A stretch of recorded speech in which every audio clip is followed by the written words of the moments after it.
In this video, I'm going to show you how to download and install Oracle SQL Developer on a Windows 11 computer. Open your browser. In the search bar, type Oracle SQL Developer Download, then press Enter. Click on the official Oracle link that says SQL Developer Downloads. On the download page, scroll down to the Windows 64-bit with JDK included version and click the download link next to it. The download will begin automatically.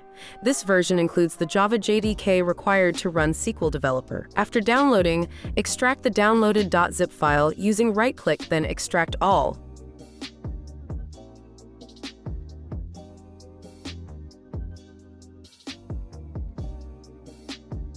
Once extracted, open the new folder and find the SQL Developer X file. Double-click to launch SQL Developer. The program should start without needing installation since it runs as a standalone application.